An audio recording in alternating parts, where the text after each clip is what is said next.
सांख्य दर्शनम षष्ठो अध्याय। प्रश्न: मोक्ष के साधनों का अनुष्ठान करना सभी मुमुक्षुओं को एक जैसा ही है अथवा न्यूनाधिक है? इसका उत्तर देते हैं। उत्तम, मध्य और मंद, इस प्रकार 3 प्रकार के मुमुक्षु होते हैं। इसलिए सभी के लिए एक जैसा नियम नहीं है। जैसे उत्तम संस्कारवान मुमुक्षु एक बार के तत्व उपदेश से समझ जाते हैं, मध्य वाले श्रवण और मननांत समझ पाते हैं, मंद वालों को और अधिक परिश्रम करना पड़ता है। इसलिए एक जैसा पुरुषार्थ अपेक्षित नहीं है। ये सब संस्कारों के ऊपर आधारित है। प्रश्न: उत्तम अधिकारी के लिए भी मनन आदि क्यों आवश्यक हो जाते हैं? इसका उत्तर देते हैं। दृढ़ता के लिए श्रवण से अगले मनन आदि करने पड़ते हैं, क्योंकि उनका अभ्यास छूट जाए तो कहीं पुनः अंतरायों को अवसर प्राप्त ना हो जाए, जिसमें समाधि लाभ में बाधा आ जाए। इस कारण मनन आदियों का और नित्य समाधि लगाने का अभ्यास सभी के लिए लाभकारी होता है। प्रश्न: अभ्यास के लिए सबसे उत्तम आसन कौन सा है? इसे बतलाते हैं। जिससे घंटे 2 घंटे और आराम से समाधि में बैठ सकें, किसी प्रकार की पीड़ा शरीर पैर आदि में ना हो पाए, वैसे आसन सबसे श्रेष्ठ है। इसलिए सबके लिए एक जैसे आसन का ही कोई विशेष नियम नहीं है। फिर भी पद्मासन स्वस्ति आसन योग में अधिक लाभकारी माने हैं। प्रश्न: अब ध्यान का लक्षण बताते हैं। मन शिक्षा के अनुसार वृत्ति वाला ना होकर के आत्म स्थिति वाला हो जाता है, वह ध्यान कहलाता है। क्योंकि मन की चपलता का रोकना साधारण बात नहीं है। जैसे आंखें बंद कर लेने पर भी अभ्यंतर रूप आदि की वृत्ति बनी रहती, सुंदर गाने सुनने की, रस स्वाद लेने की इत्यादि मानसिक वृत्तियां बड़ी प्रबल हैं। वे जब तक वशीभूत नहीं होती तब तक ईश में ध्यान लगना संभव नहीं है। वृत्तियों को रोकने के लिए बार बार अभ्यास और विषयों में दुख मान करके वैराग्य को धारण करने से होता है। इसके लिए गीता में कहा है, अभ्यासेन तो कौन्ते वैराग्येन च गृह्यते। प्रश्न: अब निर्विषय के महत्व को बतलाते हैं। यदि अनिरुद्ध चित्त वृत्त वाले को और निरुद्ध चित्त वाले को एक समान माना जाए सो उचित नहीं, क्योंकि विक्षेप आदियों से रहित योगी में विक्षेप वाले की अपेक्षा विशेषता होती है। इसलिए दोनों को एक समान मानना समीचीन नहीं। प्रश्न: जीव को असंग कहा है, फिर उसमें विक्षेप आदि क्यों आ जाते हैं? इसका उत्तर देते हैं। जीव असंग होता हुआ भी उसमें अविवेक के कारण विक्षेपों का संबंध आ जाता है। अब उपराग को स्पष्ट करते हैं। जिस प्रकार जीवा के लाल फूल को शुद्ध सफेद स्फटिक मणि पत्थर पर उसके साथ रखने पर वह भी लाल प्रतीत होने लगता है प्रतिबिंब के कारण, परंतु आत्मा का ऐसा नहीं है। किंतु अपितु आत्मा अविवेक के कारण प्रकृति के धर्मों को अपना एकमात्र उद्देश्य समझने लगता है, जिससे राग द्वेष आदि वृत्तियों का इसके साथ संबंध हो जाता है। क्योंकि प्रतिबिंब निराकार वस्तु पर नहीं पड़ सकता, आत्मा निराकार है। प्रश्न: अब उपराग रूप विक्षेपों के निरोध का उपाय बतलाते हैं। ध्यान, धारणा, अध्यास और वैराग्य आदि से विक्षेपों का निरोध हो सकता है, क्योंकि यम नियम आदि के अनुष्ठान से विषयों के प्रति द्वेष भाव उत्पन्न होगा। उससे मन में वैराग्य की जागृति आएगी। उसका फल होगा ईश चिंतन की ओर प्रवृत्ति बढ़ेगी, अन्य वृत्तियों का निरोध होगा। तब आज्ञा चक्र, ब्रह्मरंध्र चक्र आदि में मन को एकाग्र करके ध्यान की अवस्था को प्राप्त होकर समाधि लाभ होगा, जहाँ सभी प्रकार की उपरागताएं समाप्त हो जाती हैं। इस प्रकार विक्षेपों का निरोध हो जाता है। प्रश्न पुनः उक्त विषय को और स्पष्ट करते हैं। निद्रावृत्ति को लय कहते हैं, क्योंकि समस्त वासनाएं अज्ञान में विलीन हो जाती हैं। इसलिए इन वृत्तियों के और व्याधि, सत्याना आदि विक्षेपों की विनिवृत्ति से चित्त वृत्ति का निरोध होता है। सभी वैदिक सिद्धांतवादी आचार्य लोगों का ऐसा मत है। प्रश्न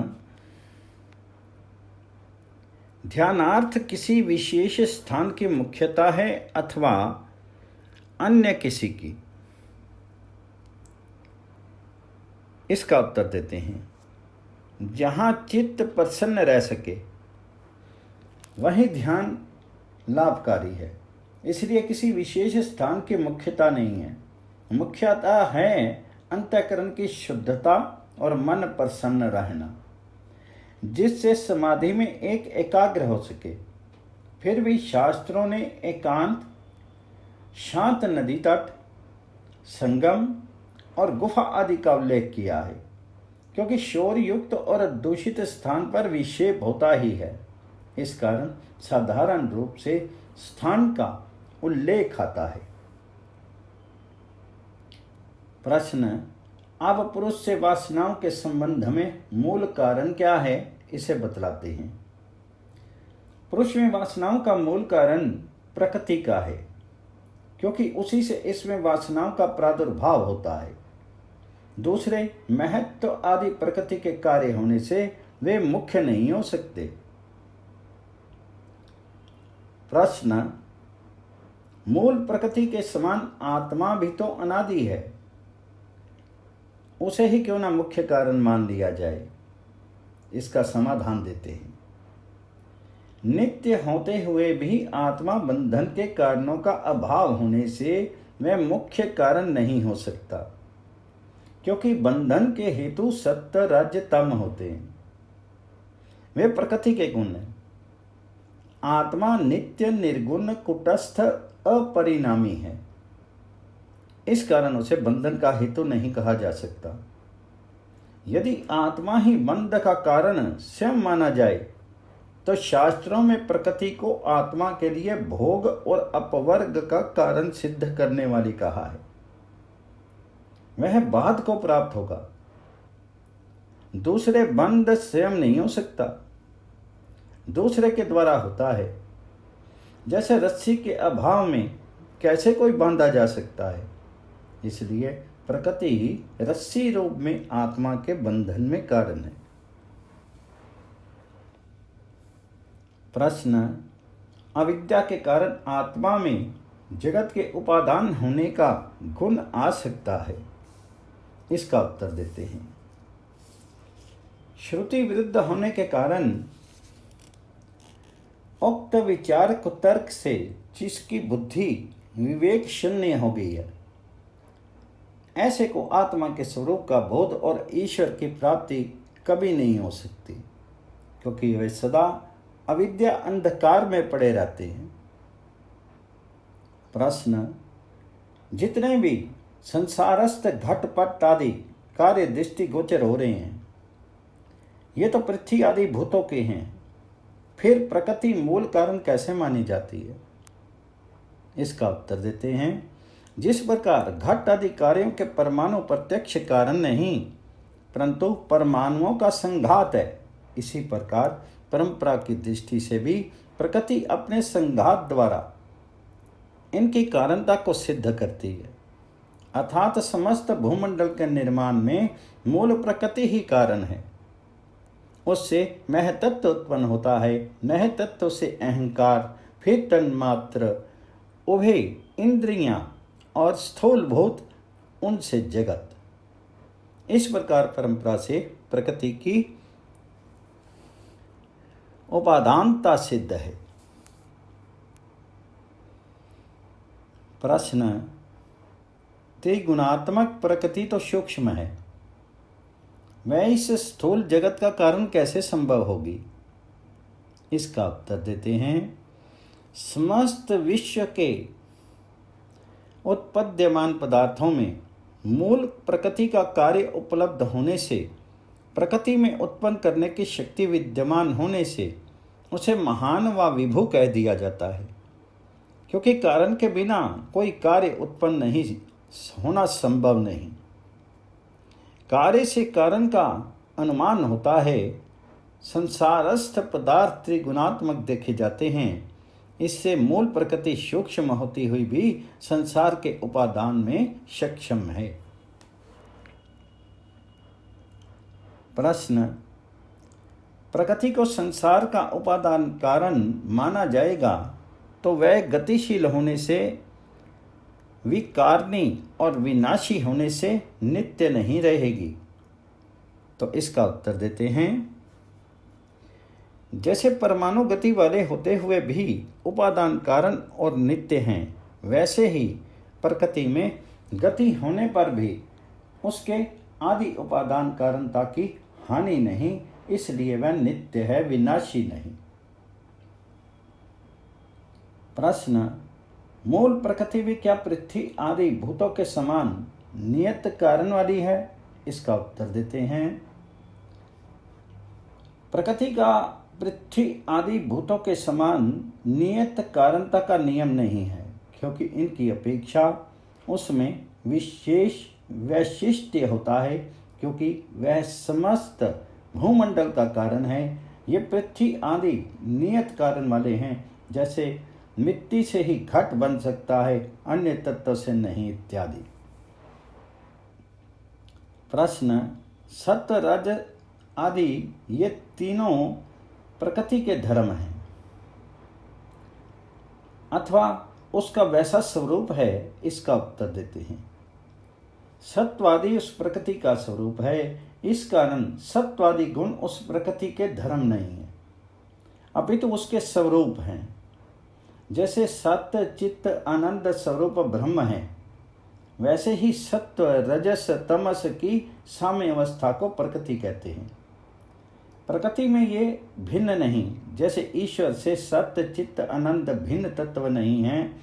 गुण इसलिए कहते हैं कि वे पुरुष के बंधन के हेतुभूत हैं। जैसे प्रकृति का सत्व भाव ज्ञान का हेतु है, राज्य राग का और तम बंधन का, अविद्या से बंधन और विवेक ज्ञान से मुक्ति होती है। प्रश्न,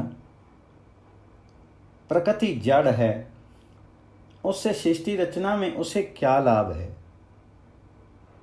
इसका उत्तर देते हैं, जिस प्रकार ऊंट केसर को दूसरों के उपयोग के लिए ढोता है, इसी प्रकार प्रकृति का अपना स्वार्थ ना होता हुआ भी पुरुष जीवों के भोग और अपवर्ग की सिद्धि हेतु सृष्टि की रचना का उपयोग होता है। यदि प्रकृति का उपयोग सृष्टि रचना में ना हो तो उसका होना ही व्यर्थ सिद्ध हो जाए, जो शास्त्र विरुद्ध होगा। प्रश्न, जब सृष्टि रचना का मूल कारण एक प्रकृति है, फिर इसमें भिन्नता क्यों है? इसका उत्तर देते हैं, जीवों के कर्म एक जैसे ना होने के कारण ही सृष्टि में विषमता है। किसी के शुभ अधिक, अशुभ कर्म कम, किसी के शुभ कम, अशुभ अधिक और किसी के बराबर। इसलिए उनके फल भी वैसे ही होने से एक जैसी सृष्टि नहीं हो सकती। प्रश्न, एक ही प्रकृति रूपी कारण में उत्पत्ति और प्रलय दो विरुद्ध कार्य कैसे होते हैं? इसका उत्तर देते हैं। जब सत्य, रज और तम ये तीनों साम्य अवस्था को प्राप्त हो जाते हैं तब सृष्टि का प्रलय हो जाता है, और जब ये विरूप विकृति में आते हैं तब इनसे उत्पत्ति होती है। इन दोनों की साम्य और विरूप अवस्था के कारण एक जैसी प्रकृति होती हुई उत्पत्ति और प्रलय रूप में दो प्रकार की विरुद्ध कार्य वाली हो जाती है। इसे ही स्वरूप परिणाम और विरूप परिणाम वाली कहते हैं।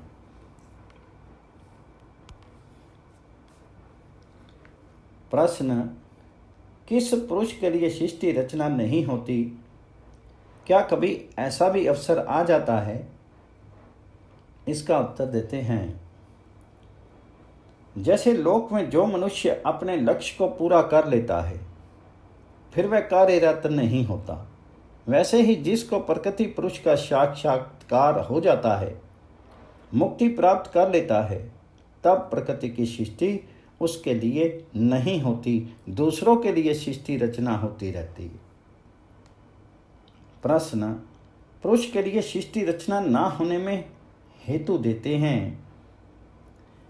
अविद्या आदि क्लेश रूप निमित्तों के नाश हो जाने के कारण मुक्त आत्माओं के लिए सृष्टि का उपभोग समाप्त हो जाता है, उनके लिए भोग नहीं रहता, और बद्ध पुरुषों के लिए सृष्टि रचन क्रिया होती रहती है, अर्थात बद्धों के लिए क्रिया होने पर भी मुक्तों के लिए समाप्त हो जाती है, क्योंकि बद्धों के अविद्या, राग, द्वेष आदि निमित्त रूप में बने रहते हैं, जिनके फलों को भोगना और अपवर्ग प्राप्त करना शेष रहता है।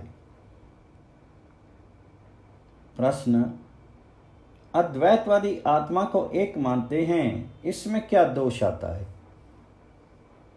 इसका उत्तर देते हैं। जन्म, मरण और भिन्न व्यवस्था देखे जाने के कारण प्रत्येक शरीरों में एक एक चेतन रूप में आत्मा होने से आत्माएं अनंत हैं। यदि एक ही आत्मा सब में होता तो एक समय में ही या तो सब जन्मते या मरते, सुखी व दुखी होते, पर ऐसा नहीं हो रहा। इससे सिद्ध है कि आत्माएं बहुत हैं, एक नहीं। हाँ, चेतन स्वरूप की दृष्टि से सब एक जैसी हैं। प्रश्न, उपाधि भेद से सुख दुख की सिद्धि मानने में क्या दोष आएगा? इसका उत्तर देते हैं। यदि सुख दुख की सिद्धि हेतु उपाधि स्वीकार की जाए तो पुनः फिर अद्वैतवाद का सिद्धांत ही धाराशायी हो जाएगा और वदतो व्याघात दोष आएगा। अपनी बात का अपने आप ही खंडन करना। उक्त विषय में पूर्व पक्ष पूर्वक तर्क देते हैं। यदि उपाधि को अविद्या जन्य माने तो भी अविद्या और पुरुष दो तत्व सिद्ध होंगे, जिससे तुम्हारे ही प्रमाण से अद्वैतवाद का खंडन हो जाता है। इसलिए अनेक जीवात्माएं स्वीकार किए बिना जन्म मरण सुख दुखी की व्यवस्था बन नहीं सकेगी। प्रश्न, अविद्या और आत्मा को मानने के विषय में कहते हैं। अविद्या प्रकृति और पुरुष के अस्तित्व को स्वीकार कर लेते हो तो इसमें कोई विरोध नहीं, परंतु उक्त दोनों, पहला अविद्या को उपाधिजन्य मानने से जन्म मरण की व्यवस्था हो सकती है और दूसरा आत्म तत्व एक ही है। इन दोनों की सिद्धि में साधक प्रमाण का अभाव होने से युक्ति युक्त नहीं।